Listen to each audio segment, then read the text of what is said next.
Hello, everyone.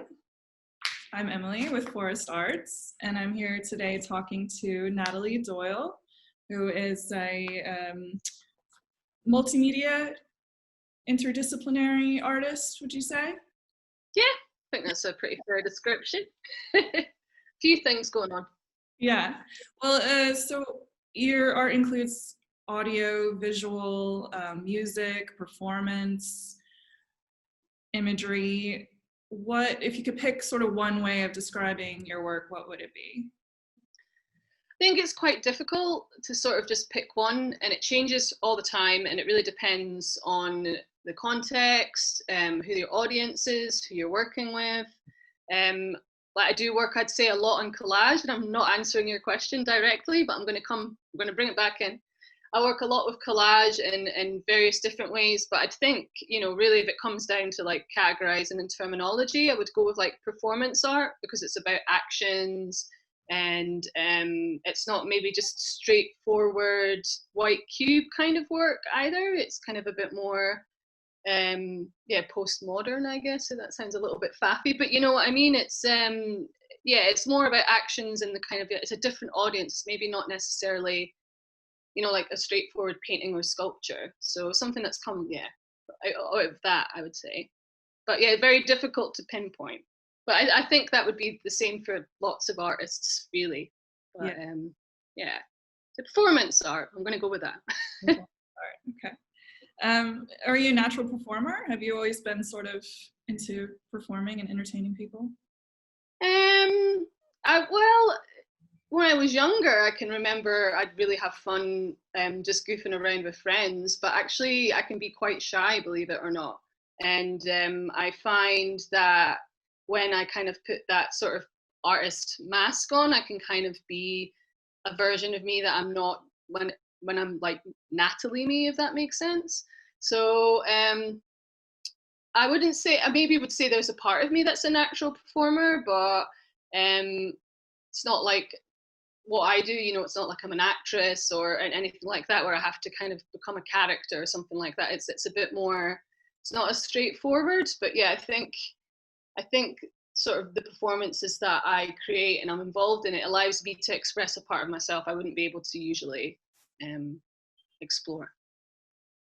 How much of yourself do you bear in your performances? Like, are you sort of acting as an alter ego? Is it totally you? Are you holding back certain things? Are you totally out there? Is it Natalie with pink contact lenses? Well, it really again depends on the work. So I've made works in the past where I've played exaggerated stereotypes. I've actually played real life people.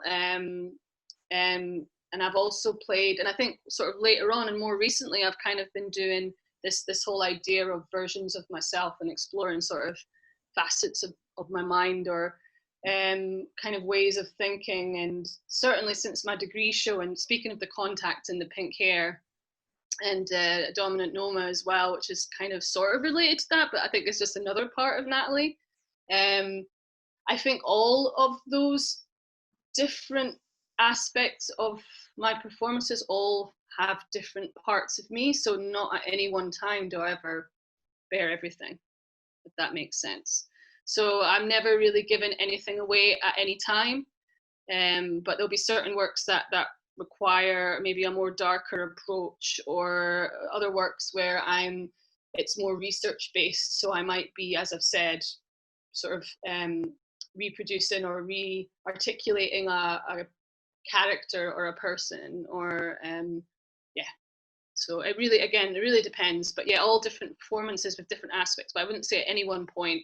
And I think there is always something that you hold back, but I just think you always think you could be a little bit more, but there is always that part of you that's holding something back. But then I think the more you perform, the more you do, the more you explore, and the more things you kind of find out about that way of working. How did you get into video as a medium? So basically, I've been working with video I'm trying to think, when did I study art? So I've been studying art for, well, I've been studying and creating art in, I suppose, well, that's my light going right, in the sort of educated and then working artist context for the last 10, 11 years. However, when I graduated from high school, I did a degree in media studies. And I became interested in sort of lens-based media there, and also learning when I sort of contextual studies a lot about feminism and the gays, and kind of in the 60s and 70s, women kind of owning their bodies back and there being a sort of even playing field with, whereas painting and sculpture has always kind of been sort of classics in a sort of male dominated kind of sphere of art, you know, performance art and video kind of, yeah, like I said, it was sort of, it brought a level playing field, and that sort of appealed to me. Also, just I think growing up in the 80s and 90s, that sort of visual diet of, you know, television being such a big thing.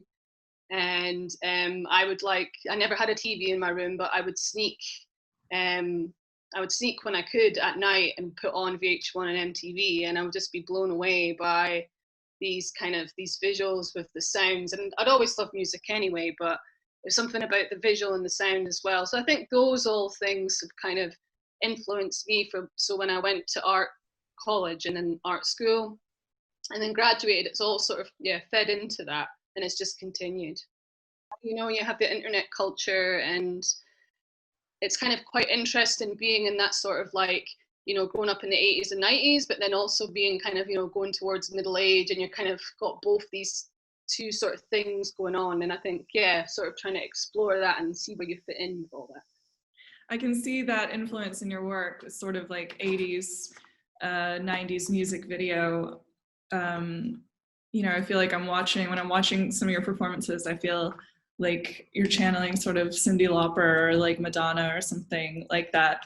And it's fun. As someone who also grew up in the 80s and 90s, I like that kind of feeling. And you mentioned the internet culture, and I'm wondering about like selfie culture and how like everyone is visually representing themselves today. It's so ubiquitous. Like everyone's got, you know, a TikTok or whatever. It's so much more than like when we were young. Selfies weren't really a thing. No. Or, you know, growing up. And has that influenced you or impacted your work at all? I think, you know, to an extent, of course it will have, but then I also think you have to think where the sort of selfie culture has come from. And if you think, you know, when we were young in the 80s and 90s, and then you get to the noughties, and then all of a sudden it was all about reality TV and having your face plastered, you know, like Big Brother. And that opened up everything. And it was just like this massive explosion. Again, this was all going on when I was studying media studies. So it's all kind of going in hand. But I think, you know, and then MySpace was huge. And everybody had a MySpace, a really crazy, mine was pink, believe it or not, really crazy MySpace. And that was huge for ages and ages, but that really sort of like, I think, perpetuated this whole kind of like selfie culture thing. It is, yeah, I mean, yeah, I wouldn't say the selfie in itself, but I think definitely where the selfie has come from. And yeah, it does fit in with that. But I mean, like in a way that, say, like Cindy Sherman has stills, you know, and she is very much about, I guess, that kind of immediate representation. Yes, it is a part of my work, but I think, you know, the more sort of the moving image work or the performance work, it's kind of feeding from other things as well. But yeah, I think yeah, definitely to an extent, but certainly everything that's led up to the sort of current selfie culture. Yeah, I mean, everybody takes an odd selfie. I'll take an odd selfie now and then. But yeah, I think for us, certainly, maybe our generation, it's less prevalent. Yeah, I don't know what else to say, really. I think, yeah, just everything sort of surrounding it, definitely. And you're right. I think I'm not explored TikTok or anything like that, to be honest. But I kind of feel like that would be so similar to, not like, what I'm doing is kind of, I think it might sort of like, it's like a conflict of interest almost. I mean, I think it might be quite fun, but I think if I'm kind of making works outside that, then what happens when I start using something like that? And then, you know what I mean? Does that inform what I'm doing, or does that confuse things? And I kind of, yeah, I really do want to make a distinction between the work and Natalie Doyle's social media. It's two separate things, although obviously they feed into each other, but yeah. So yeah, in short, just yeah, everything all surrounding selfie culture and everything that's kind of, yeah, made it what it is today. For sure. You use a lot of symbology in your work, yeah? And how guarded are you about that symbology? Like, are they things that represent, like, if I asked you, you use a lot of palm trees and like flamingos, and I think the dinosaur kind of creeps up every now and then too. Are these symbols just for you? Do they have like a universal symbology? Or if I asked you to tell me what they mean, would you tell me, or would you keep it a secret? Um, well, I mean, if I'm ever, or if any artist, I suppose, is ever guarded about any of their sort of symbology, it would only be either because, yeah, I wanted to keep it private, or because I'm still trying to figure it out myself. But for example, the trees, which do appear, yeah, I've actually had a friend be like, God, I've seen those trees again. And I've thought a lot about those trees. And again, I used them and I didn't really know at the time why. It wasn't like um, it wasn't like something that I just went, oh yeah, I'm going to do this because of this. It was just something that felt natural. And I think there's a lot of influences from that. I think in recent years, I've become quite interested in vaporwave, um, which uses a lot of that kind of, again, sort of symbology, old Roman statues, deserts, neon pink cars. It's very sort of retro, but in an internet sort of aesthetic kind of a way. Using a lot of palm trees there. I think I actually have a really vivid memory of when I was younger. I was maybe about 6, 7, 8. We were living in Canada at the time for 2 years. And when it was one summer where we went driving through America, and I remember California very vividly. And there's this really sort of lovely memory that I can remember driving through this, my father driving, but me in the back, my mum driving up the street, and it was so warm, and you could smell the tarmac and the trees. You could feel the windows open, and it was just something really calm and soothing and sort of like idyllic about that moment. It was kind of like, this is almost like paradise.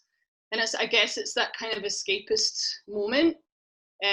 I don't know how much of that also just from reading and culture, when you start thinking about things like the American dream or Americana and things like that, it's that kind of like escapism.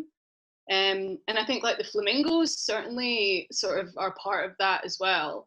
You've got your really famous garden flamingos, like the Fort Florida flamingos, and I think there's a lot of symbology in that in itself. In the video with the lady in red and the skyscraper and the flamingo, and they're all kind of like, it's kind of seen from the perspective of the lady in red, but also someone kind of looking on her, and then the flamingo comes in. It's all these kind of different icons that I think have quite strong symbology in themselves. But I think when when I've brought them in this other context, it's kind of like up to people to have their own interpretations. I still don't know fully why. I can tell you some of the reasons why, but I think that's okay. I think, yeah, some works can be a little bit more mysterious and you learn over time. In other works, you're like, right, I know exactly what that's about. Yeah, so absolutely. like Shadu, for example, which there was like a series of works called Shadu, which I'm actually going to talk about. Well, actually, I talked about a couple of days ago. It started off where it was actually, I had a death in my family, and she was young. She was my cousin. She was only a couple of years older than me, and quite affected by this. Never had anyone so young pass away. And she'd always had a dream of going to art school, but she was very young, and she got married and had kids, and she never really fulfilled that dream. And long story short, anyway, she had this shed in her garden, which she'd hoped to use in her kind of final days, but sadly she never got to use it. So I made this work Shadu in response to that, and Shadu meaning like a dark place, but also a protective place, and it's all that kind of like fighting between light and dark. And yeah, so there's some works that are really driven by a narrative, and then there's other works where yeah, the symbology kind of works, and I'm still trying to figure some of it out myself. Yeah, absolutely. We've got a collaborative music project called Noma. Yeah. Can you tell us a bit about the origin of it and how you share duties with your counterpart with composition and performance direction? How does it all work? So basically, Dominant Noma, I guess it's been must have been an idea that's been sitting in my back of my head for a while. I think always you have that part of you. A lot of people, not all, but like who wants to be like. I always wanted to be in a band when I was younger, but I always kind of imagined I would be in some kind of Riot Girl guitar type band, or you know, I just wanted it to be angry and guitar-y. But then I think you get older and you mature and your tastes change, and I kind of realized, well, I'm not going to be a pop star. That's fine. I don't want to be a pop star. Um, but you know, I kind of was always exploring the kind of relationship between music and art and performance anyway. And a couple of years ago, there was an exhibition called Artists Who Make Music, Musicians Who Make Art, which was curated by Ross Sinclair, who's I think he's now a professor actually, he's just finished his PhD recently at Glasgow School of Art where I've studied. And I think he remembered me because at that time I'd made a video for MTV that was entered for the EMA Awards and was displayed in George Square. And I used to wear a Top of the Pops t-shirt, and I remember him being like, cool t-shirt. So I think he kind of remembered me from that, even though he never taught me, but I must have stuck out anyway in his mind. And he asked me to be in this exhibition. He's like, well, we want everybody to provide like an artwork and a song. So we're going to play all the songs on like loop and have the artwork displayed. So I kind of got into a little bit of a panic because I was like, oh, I'm not a musician, blah, blah, blah. And then Rory, who I work with, who's also my partner, he said, I can help you do it. And it just kind of took off from there. And I don't want to spoil the magic too much, although it is kind of quite fun to know exactly how the name came about. But basically, there was a conversation I had with one of my ex-lecturers when I was at art school. And at that time, I was kind of doing parodies of videos and things. And actually, one of those people you mentioned earlier was one of the people I was parodying. And I remember very vividly that she turned around to me and she said, you do realize that you're not ... And that always stuck with me because it was quite a wow, a bit, it stung a bit. But I went away and I thought about it and I was like, well, what's the name going to be? And I was like, well, it has to be this. So I basically figured out an anagram. I tested a few out and Dominant Gnome was the one that stuck. And Rory and I, it kind of like didn't really do anything for a while. And the end of last year, I was speaking to a colleague at work who runs Fresh Produce music platform. And just by chance, I was actually trying to plug my friend's band and ended up just having a conversation, being like, oh, are you doing anything? And I let her listen to a couple of things. And we were supposed to have a gig in April, but obviously that didn't happen because of the lockdown. It's the right decision, of course. But yeah, so we've obviously went away and dealt with it, and we made the video for Forest. So that was like a nice way of us kind of like introducing ourselves, despite the hand that everybody's sort of been dealt. Yeah, that's great. It was a great video and a fun evening. So in terms of how we work, it's very kind of fluid in that, okay, Rory's the trained musician. He's a classically trained guitarist, although he never plays guitar. He's more into electronic music, not exclusively, but these days, and he's been making music for like 20 years, something like that. I've been working with sound. He's got a background in film as well. He's got a diploma in digital filmmaking, and also he's experimented with like video mapping and virtual reality, where my stuff is more kind of, I suppose, as much as it kind of looks wacky, I think compared to what he does, it's a lot like simpler in a way in terms of the technical, like he's the technical whiz kid. So yeah, I mean, even like that video when we were editing together, we're sitting there with two laptops, you know, and then we're like both doing stuff, and I'm doing one, passing it to him, and then he's doing something and passing it to me. And certainly with I'll Manage, I'd started to use GarageBand, which it's nothing compared to what Rory can do, but I was like, okay, I'm going to work with samples, I'm going to see how I go. And the kind of the bones of that song came from that. And then Rory took it away and made it sound big and like really bouncy. So it's kind of like a really nice back and forth. And with the new songs especially, we're having conversations and we're just sitting around and kind of like testing things out. And then we're hoping, you know, in the future when we can do any sort of live stuff, it'll be really great to get more sort of visual material together, because ideally we would like to have, you know, like a big screen behind us with lots of wacky stuff going on, because I think that is a big part of who we are. For the video, we wanted to focus more on the performance.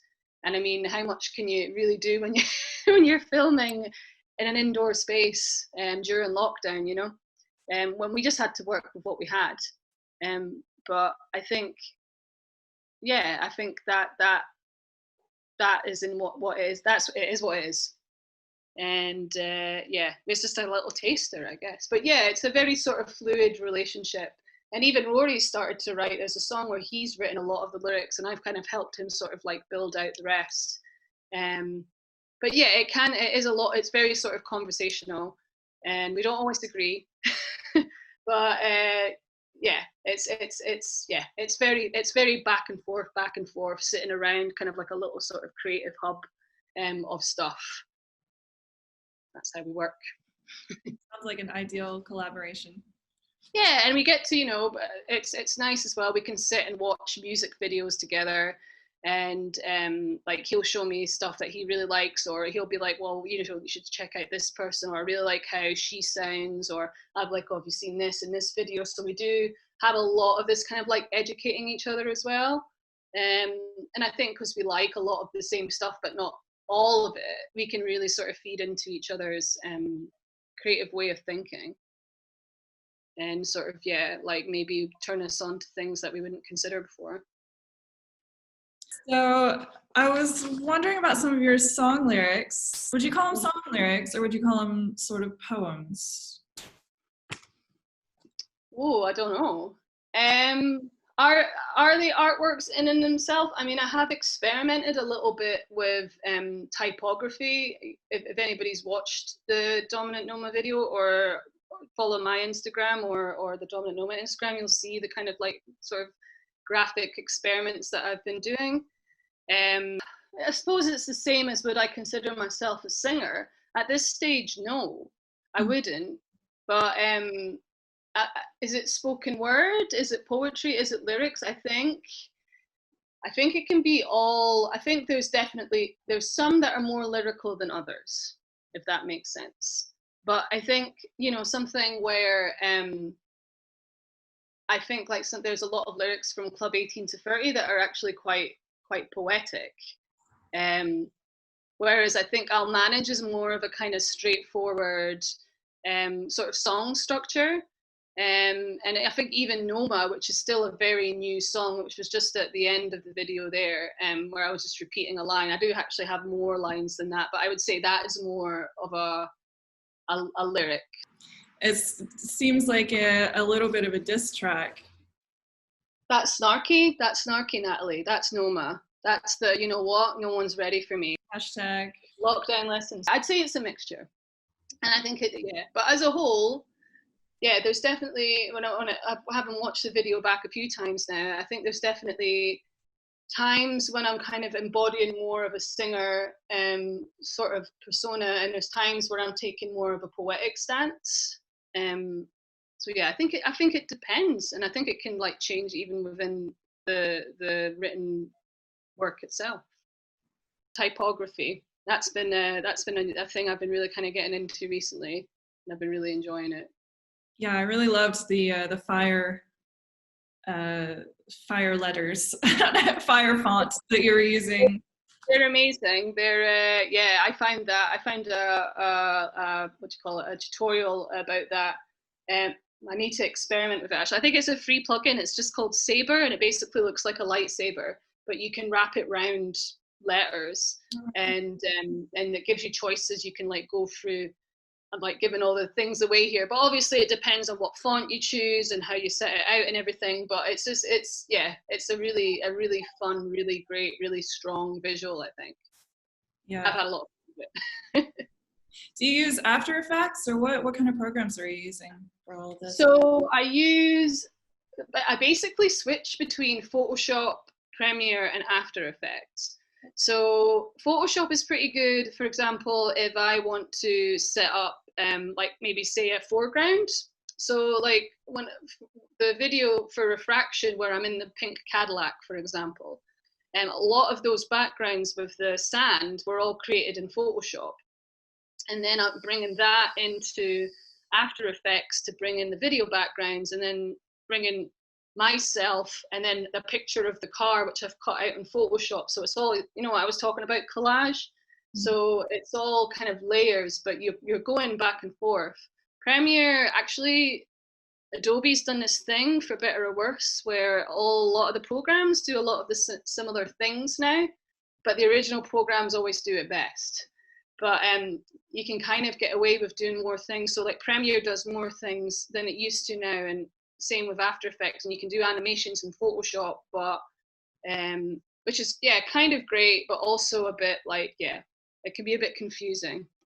But yeah, those are the three that I predominantly use. I tried Illustrator and I just couldn't. I just didn't fall in love with it, unfortunately.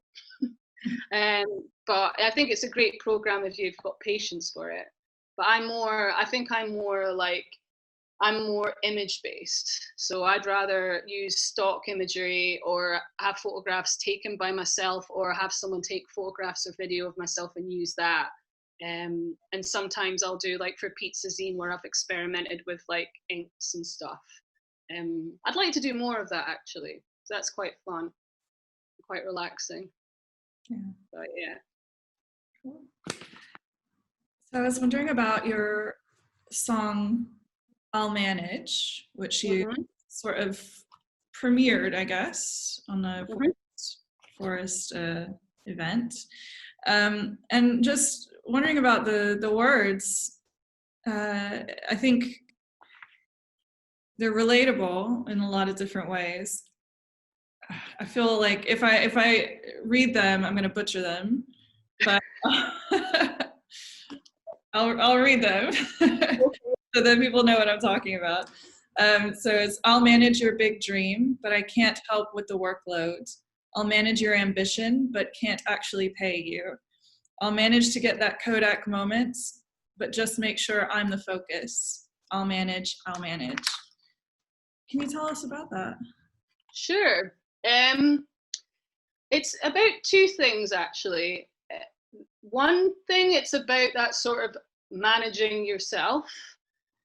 And also, it's a lot to do, if I'm completely honest, about experiences having being a young artist. And yeah, uh, being, I suppose, persevering through hurdles that you have to kind of go through. But a lot of it is like, you know, managing your work. Like, you've got this ambition, but it's not always easy to deal with everything that you've got going on. But that's not just about you, it's also about the sort of outside world and how we've all got to manage. I mean, it's as you'll know, it's a difficult world to be in. The Kodak one is, it's quite a specific. I don't know if I should say really. It's quite a specific instance of something. But I was at an event and there was a photograph being taken in an art event, and someone was going outside to take a picture of everybody, and there was someone in particular who remained nameless, who I've never seen run so quickly to get in front of a photograph, because I think they knew that it was going to be out there and they wanted to be in the front. And I kind of just sort of thought about that, and I was, yeah, it just kind of affected me. So I guess it's quite observational, and it's maybe that little bit of me that's a little bit snarky and a little bit angry about that. And I'm like, you know what? Well, stuff this, I'll manage. I'll manage. So yeah, it's about that inner fight, but it's also about that outer fight, and just kind of like trying to deal with it all. But just like kind of, yeah, shrugging it off, but persevering. Absolutely. There's a few instances of snark I found in your words. Yeah, definitely snarky. Yeah, I like it. Who are some of your music video influences?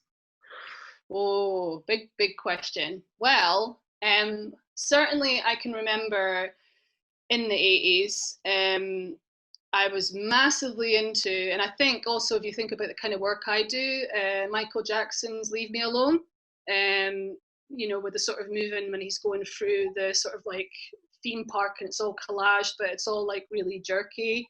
You know, like Sledgehammer is amazing. I can remember watching Papa Don't Preach, and I was just like blown away. You know, so in the 80s, like even like sort of more like British bands like Depeche Mode, Enjoy the Silence, you know, when Dave Gahan's Walking on the Hill. And then, you know, when you go into the 90s, you know, things like Busta Rhymes, Give Me Some More is brilliant. Anything by basically Missy Out. There was a whole period of R&B videos that are just like mind blowing. It's kind of a shame now, I think, in terms of like the way MTV has gone. Like MTV isn't the MTV that we know. There isn't Top of the Pops. Um, that's all kind of died. I mean, I suppose we've got YouTube and we've got other things, but there's just so much stuff sometimes that you need to go through. It can be quite. I know that maybe, you know, Top of the Pops, you're kind of presented with something more limited, but there was always like options to like go to underground clubs or listen to underground music. You didn't have to go for the pop um, route. But yeah, I think in a way it is a bit of a shame that sort of, and I mean even like the LP, the art of an LP, that's kind of a dying thing as well. You know, it's and I don't know, maybe there's that part of me that wants to keep that alive in my own work, and that's why I use a lot of those kind of formats, um, because yeah, I kind of think it's yeah, might be a bit a passe or something, but I don't know. I think yeah, there's something in it, and I think if you can hold your own with those ways of working, then that's great. And also, you know, because there's not so much of it out there, it's still keeping people kind of aware and maybe be like, you know, you should check this stuff out. That when I was younger, and it was really cool. Have you ever seen any Saint Vincent music videos? A few, yeah. Hers are really interesting, I think, for like Yeah. days, you know. In fact, one of the there's a really good music video by Sophie called Face Shopping that I really love just now. You should check out. It's brilliant. It's actually quite a departure from Sophie, but it's so kind of very graphic-y, and you'll see it and you'll be like, I can understand why Natalie likes that. Yeah, But right. it's very sharp edits, and it's very like lots of things in the face and things are coming in and out of shot, and it's just like really lovely edited and so well produced that it's like I almost like it better than the song. Yeah. But yeah, so there are still good videos coming out. I just think it's yeah, the culture's changed a lot. But then I suppose yeah, it has to. That's just what happens. Youth culture evolves. That's And true. you either evolve with it or yeah. So yeah. But I mean, it's really difficult to pick one. I couldn't say. I mean, I'm trying to really like rack my brain back, but yeah, I can remember distinctively "Leave Me Alone." I was really blown away by that when I was a little girl. I just thought, and I think obviously like the whole context of that. What was the movie called again that was in the Michael Jackson movie? There was like a whole movie. I think it was called Moon Dancer or Moon something like that. Anyway, but that video in particular, I just thought, wow, that just blew me away. And yeah, in the 90s, probably Busta Rhymes, Give Me Some More. But again, they're both very sort of graphic-y, comic-y, um, not, yeah, just some wacky. Yeah. Yeah, fun. Well, it seems like you have a lot of fun making your art. Would you Yeah, say I'd say so. Yeah, and I hope that comes through, because I think if you're having fun, then everyone else is having fun as well. Because otherwise, if you just, yeah, if you're not enjoying it, it's, you're making it. I mean, obviously you're making it and you're putting it out there, and it's always great to be recognized and you know, people liking your stuff, but it's not really why you're doing it. At the end of the day, you're doing it because you need to kind of get something out there. And if you're not having fun, um, yeah, I think you maybe need to think about that. And I think we've all been in a situation where we've like made something, or we forced ourselves to do something, and you've just been like, oh my god, never again. Um, and I think those moments are important. But I think at the end of the day, if you're looking at it as a whole and being like, am I enjoying this? And if your answer is like, and it's like, well, you maybe need to rethink what you're doing. But yeah, I'm glad that the fun aspect comes through. And certainly with the Dominant Noma video, as stressful as it was, I watched it back now, excuse me, and I'm like, we had a lot of fun doing that. And we had a lot of chemistry, and that was really nice. Um, just, yeah, it's nice to kind of like look at it and be like, you know, we're a duo, and you can see it from us as well. And it's lovely. It was really nice to capture that, I think. Yeah, definitely comes through. Well, Natalie, thank you so much for talking to me. Thank you. And thank you for inviting me to do the digital residency. It's been fun. It's been fun for me too. So Cool. thanks a lot. Thank you. Bye.